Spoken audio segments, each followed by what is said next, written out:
Shalom, damai di hati, puji Tuhan.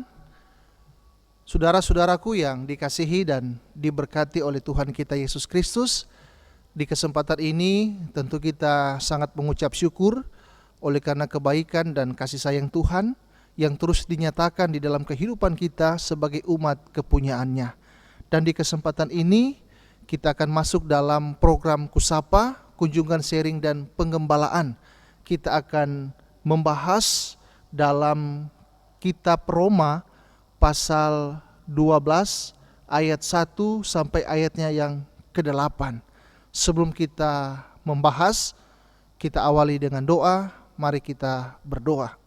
Kami sungguh bersyukur kepadamu ya Tuhan Allah, karena pemeliharaan dan penyertaan-Mu sempurna adanya yang Engkau berlakukan di dalam kehidupan kami sebagai umat kepunyaan-Mu. Dan di kesempatan ini ya Tuhan, kami hendak membahas materi dalam kitab Roma pasal 12 ayat 1 sampai 8. Biarlah Tuhan melalui hikmat mengerti dan memahami dengan benar apa yang hendak kami bahas melalui materi yang akan disampaikan, dan bagi pendengar akan dapat memahami, mengerti setiap apa yang hendak disampaikan melalui program Kusapa, kunjungan sharing dan penggembalaan ini. Terima kasih Bapa. Biarlah kuasa Roh Kudus yang akan menguasai kami di saat kami membaca dan merenungkan bagian kebenaran firman-Mu. Di dalam nama Tuhan Yesus kami berdoa. Amin. Saudara-saudaraku yang dikasihi dan diberkati oleh Tuhan kita Yesus Kristus, baiklah di kesempatan ini saya mengajak bagi kita sekalian untuk membuka dalam kitab Roma. Kitab Roma pasal 12 ayat 1 sampai ayatnya yang ke-8 di bawah tema persembahan yang benar.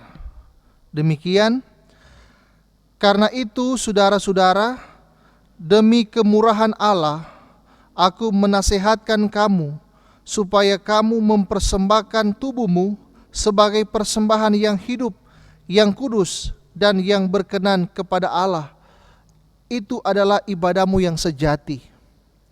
Janganlah kamu menjadi serupa dengan dunia ini, tetapi berubahlah oleh pembaruan budimu, sehingga kamu dapat membedakan manakah kehendak Allah, apa yang baik, yang berkenan kepada Allah, dan yang sempurna. Berdasarkan kasih karunia yang dianugerahkan kepadaku, aku berkata kepada setiap orang di antara kamu, janganlah kamu memikirkan hal-hal yang lebih tinggi daripada yang patut kamu pikirkan. Tetapi hendaklah kamu berpikir begitu rupa, sehingga kamu menguasai diri menurut ukuran iman yang dikaruniakan Allah kepada kamu masing-masing. Sebab sama seperti pada satu tubuh kita mempunyai banyak anggota, tetapi tidak semua anggota itu mempunyai tugas yang sama. Demikian juga kita, walaupun banyak, adalah satu tubuh di dalam Kristus, tetapi kita masing-masing adalah anggota yang seorang terhadap yang lain. Demikianlah kita mempunyai karunia yang berlain-lainan menurut kasih karunia yang dianugerahkan kepada kita. Jika karunia itu adalah untuk bernubuat, baiklah kita melakukannya sesuai dengan iman kita. Jika karunia untuk melayani, baiklah kita melayani. Jika karunia untuk mengajar, baiklah kita mengajar. Jika karunia untuk menasihati, baiklah kita menasihati. Siapa yang membagi-bagikan sesuatu, hendaklah ia melakukannya dengan hati yang ikhlas. Siapa yang memberi pimpinan, hendaklah ia melakukannya dengan rajin. Siapa yang menunjukkan kemurahan, hendaklah ia melakukannya dengan sukacita. Demikian jauh kebenaran firman. Kita akan masuk dalam materi yang akan kita bahas, kitab Roma pasal 12 ayat 1 sampai ayatnya yang ke-8. Yang menjadi tema ialah memberi persembahan dengan hati yang ikhlas. Memberi artinya membagikan atau menyerahkan. Persembahan adalah mempersembahkan sesuatu sebagai tujuan yang suci. Sedangkan ikhlas adalah sungguh-sungguh atau tulus. Kita masuk dalam alasan pemilihan tema. Pentingnya memahami pemberian persembahan. Makna pemberian, memberi bukan untuk mendapatkan, tetapi memberi karena sudah mendapatkan. Menggerakkan jemaat untuk memberi persembahan dengan hati yang ikhlas. Memberi persembahan menopang pelayanan. Kita masuk dalam latar belakang kitab. Penulis kitab Roma ditulis oleh Rasul Paulus. Ditulis waktu dia tinggal di Korintus. Waktu penulisan sekitar tahun 55 sampai 56 Masehi. Surat ini ditulis sebelum ia datang ke Roma. Kitab Roma ditujukan kepada semua orang percaya yang tinggal di Roma. Roma, ibu kota Kekaisaran Romawi, terletak di sungai Tiber dan dibangun di atas 7 bukit. Pada zaman Paulus, Roma memiliki sedikitnya 13 sinagoga, juga tempat-tempat pemujaan dewa-dewi. Maksud dari penulisan, Paulus hendak mengajarkan dan menunjukkan umat tentang bagaimana mereka harus hidup. Jemaat di Roma tampaknya terdiri dari orang bukan Yahudi yang baru mengimani Kristus dan orang Kristen Yahudi yang kembali ke Roma. Orang Kristen Yahudi mentaati hukum Taurat, sementara yang bukan Yahudi tidak mentaatinya. Mereka mempersoalkan tentang siapa yang benar dan siapa yang diselamatkan. Karenanya, Paulus menegaskan bahwa hanya mereka yang beriman kepada Yesus yang dapat diterima sepenuhnya oleh Allah. Kita masuk dalam pembahasan teks Alkitab. Nasihat-nasihat Paulus. Nasihat supaya mempersembahkan tubuh sebagai persembahan yang hidup, kudus, dan berkenan pada Allah sebagai ibadah yang sejati. Mempersembahkan dalam bahasa Yunani, paristanai, yang merupakan istilah peribadatan di bait Allah yang menunjuk pada kurban seperti tubuh atau kehidupan. Ini berarti yang dipersembahkan umat adalah mencakup seluruh kehidupannya. Di sini Paulus katakan, persembahkanlah tubuh. Artinya, persembahkanlah hidup sebaik mungkin. Persembahkan tubuh itu berarti memberi diri dalam semua aspek kehidupan untuk dapat melakukan keinginannya. Sudah pasti ada yang dikorbankan, yaitu tenaga, waktu, dan materi. Tapi yakin bahwa tidak ada yang sia-sia kalau berjalan bersama Tuhan. Menjadi sebuah pertanyaan bagi kita, mengapa Paulus menasihatkan kita harus mempersembahkan tubuh sebagai persembahan yang hidup, kudus, dan berkenan? Jawabannya adalah karena kita telah diselamatkan melalui kematian dan kebangkitan Yesus. Manusia tidak lagi hidup di bawah kuasa dosa, tapi hidup baru dalam Dia. Bahwa apa yang didapatkan manusia bukan karena hasil usaha manusia sendiri untuk memperoleh keselamatan, tetapi karena pemberian Allah sehingga manusia diselamatkan.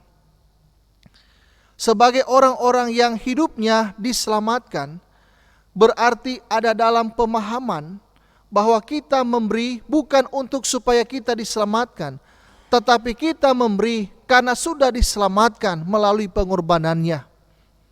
Hidup yang sudah diselamatkan berarti memaknainya dengan melakukan kehendaknya, sebab hidup bukannya kita lagi, tetapi Kristus yang hidup di dalam kita. Jika konsep memberi kita seperti itu, sudah pasti Pemahaman memberi bukan lagi tentang banyak memberi, berharap akan banyak mendapat, tetapi banyak memberi karena banyak menerima berkat yang Tuhan beri bagi kita.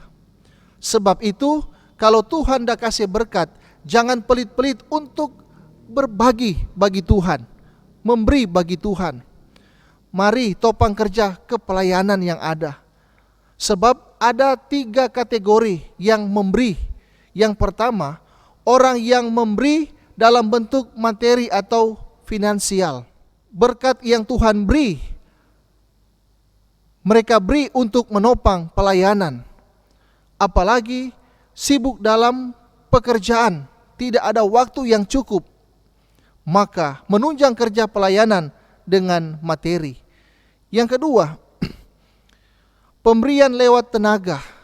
Karena tidak memiliki materi yang cukup, maka memberi diri untuk menunjang pelayanan gereja. Dan yang ketiga, yaitu kedua-duanya, memberi materi dan tenaga.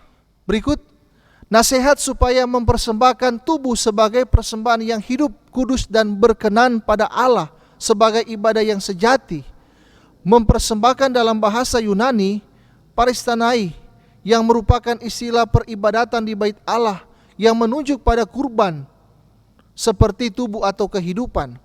Ini berarti yang dipersembahkan umat adalah mencakup seluruh kehidupannya. Di sini Paulus katakan persembahkanlah tubuh, artinya persembahkanlah hidup sebaik mungkin. Tubuh sebagai persembahan yang hidup, kudus dan berkenan kepada Allah. Ini berarti mencakup pikiran, perkataan dan perbuatan yang seutuhnya dengan Allah. Paulus mengatakan bahwa itu adalah ibadah yang sejati. Bahasa Yunani logike latreia, artinya pengabdian. Itu berarti ibadah yang sejati adalah bentuk pengabdian kepada Allah. Orang percaya harus menjaga kesucian dan kekudusan tubuh untuk dipersembahkan kepada Allah. Ini tentunya menyangkup semua aspek kehidupan. Dalam ayat yang kedua, Paulus menasihatkan jemaat untuk tidak serupa dengan dunia. Rupanya Paulus melihat kehidupan jemaat masih dipenuhi dengan dosa. Dosa telah merusak kehidupan mereka yang menyebabkan mereka tidak lagi hidup berkenan pada Allah. Bagi Paulus, jemaat harus merubah sikap, kelakuan dan cara hidup. Hidup yang tidak serupa lagi dengan dunia, tetapi hidup dalam pemberian atau kasih karunia Allah. Hidup yang diubahkan untuk terus dibaharui dengan hikmat Tuhan untuk dapat memahami kehendak Allah, mana yang baik, yang berkenan padanya. Apa yang dikatakan Paulus ini juga menjadi pelajaran berharga bagi kita. Jangan-jangan masih ada orang yang terus hidup dalam dosa. Ini menjadi tanda awas bagi kita. Karena itu Tuhan beri kesempatan, gunakanlah kesempatan itu sebaik-baiknya. Selanjutnya dalam ayat yang ketiga, Paulus mengingatkan jemaat di Roma agar jangan memikirkan hal-hal yang lebih tinggi yang tidak dapat dijangkau pikiran mereka. Berpikir dengan iming-iming punya rumah mewah, jabatan tinggi dan lainnya. Paulus katakan bahwa kemampuan setiap orang berbeda-beda. Kalau apa yang kita pikirkan itu dapat dijangkau, dengan kemampuan itu tidaklah masalah. Tetapi kalau tidak terjangkau, akan menimbulkan masalah baik psikologis maupun sosial. Memang berpikir itu manusiawi, tapi Paulus mengajak jemaat untuk berpikir yang sederhana. Memikirkan yang lebih tinggi akan memaksakan di luar kemampuan umat. Pikiran terganggu karena kepikiran terus menerus. Bagi Paulus, pikirkan saja sesuai dengan kemampuan, atau berpikirlah dengan bijaksana. Artinya mampu mengatur, mengelola, menguasai pikiran, harus bisa menguasai diri. Ini menjadi pelajaran penting bagi kita, bahwa berpikir tentang hal yang lebih tinggi sebenarnya tidak mengapa, asalkan mampu menguasai diri. Gunakan hak dan otoritas kita untuk memilih dan membuat keputusan. mana yang cocok dengan kemampuan kita. Dan yang berikut, apa yang dia jelaskan di atas ternyata bukan hanya berorientasi pada pemikiran-pemikiran itu, tapi juga berorientasi pada Kristus sebagai kepala gereja dan gereja sebagai tubuhnya. Ini berarti otoritas gereja ada pada Tuhan Allah dalam Yesus. Masing-masing punya fungsi dan tugas sendiri. Sekalipun berbeda, tapi tetap utuh sebagai satu tubuh. Ada yang berperan sebagai mata, tangan, kaki, telinga, dan sebagainya. Perbedaan bukanlah alasan, tetapi perbedaan adalah hal yang disyukuri untuk saling melengkapi satu dengan yang lainnya. Paulus melanjutkan penjelasannya ini dengan menjelaskan tentang karunia-karunia yang berbeda. Karunia dalam bahasa Yunani, kaleo, artinya memanggil. Baginya, setiap orang punya karunia yang dianugerahkan Tuhan berbeda-beda. Ada karunia bernubuat, mendengar kehendak Tuhan dan mengungkapkan pada orang lain. Ada karunia melayani, dipakai untuk terjun di dunia pelayanan gereja, menjawab kebutuhan dan pergumulan gereja. Ada karunia mengajar, menyampaikan firman Tuhan lewat pengajaran tentang pendidikan Kristen. Bahkan terakhir dia katakan karunia untuk menasehati. Karunia-karunia ini harus dilakukan dengan iman. Tidak boleh disimpan atau dipergunakan sesuai kehendak sendiri, tapi harus kehendak Tuhan. Bukan untuk kepentingan sendiri, tapi untuk kepentingan bersama. Sebab itu di ayat yang ke-8 dia semakin memperjelas untuk melakukan semua itu dengan segenap hati. Kita masuk dalam pesan firman. Yang pertama, hidup adalah anugerah. Kita sudah menerima anugerah yang diberinya untuk kita. Karena itu, pakailah dan pergunakanlah anugerah yang Tuhan beri untuk hal-hal yang positif dan menjadi berkat bagi orang lain. Yang kedua, Tuhan Allah menghendaki agar orang percaya dapat mempersembahkan tubuh sebagai persembahan yang hidup, kudus, dan berkenan kepadanya. Ini berarti termasuk memberi diri untuk boleh ada dalam persekutuan-persekutuan ibadah gereja dan ibadah lainnya. Rela berkorban, baik waktu, tenaga, bahkan materi. Yang ketiga, kuasailah diri supaya jangan karena pikiran yang terlalu tinggi mengganggu cara pandang dan berdampak dalam hidup yang membuat menderita. Tetapi berpikir sambil menimbang mana yang baik dan mana yang tidak.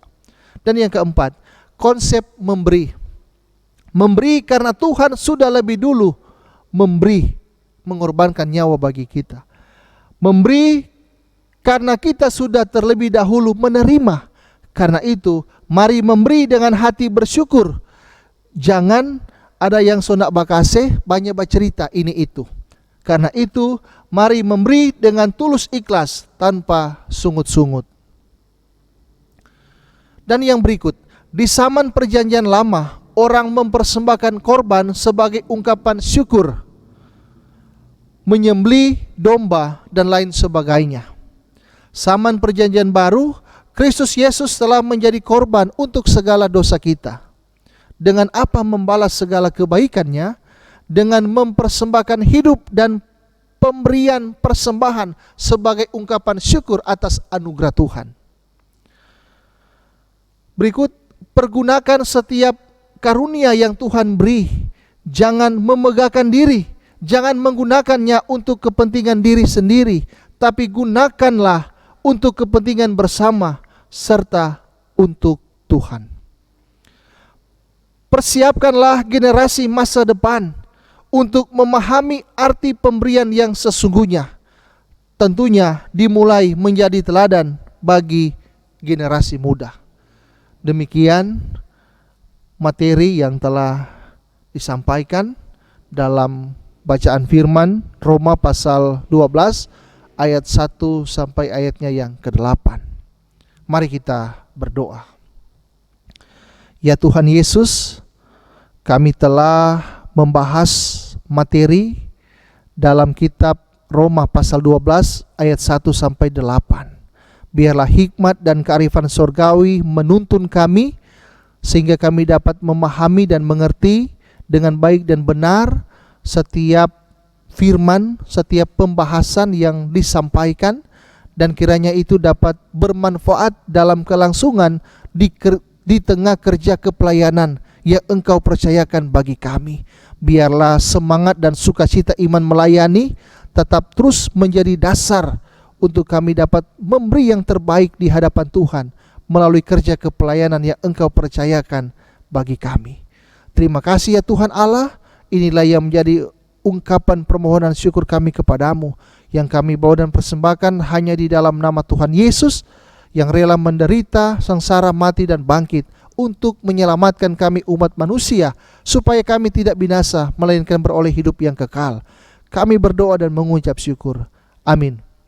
Demikianlah program Kusapa, kunjungan sharing dan penggembalaan di saat ini. Tuhan Yesus memberkati kita sekalian. Shalom.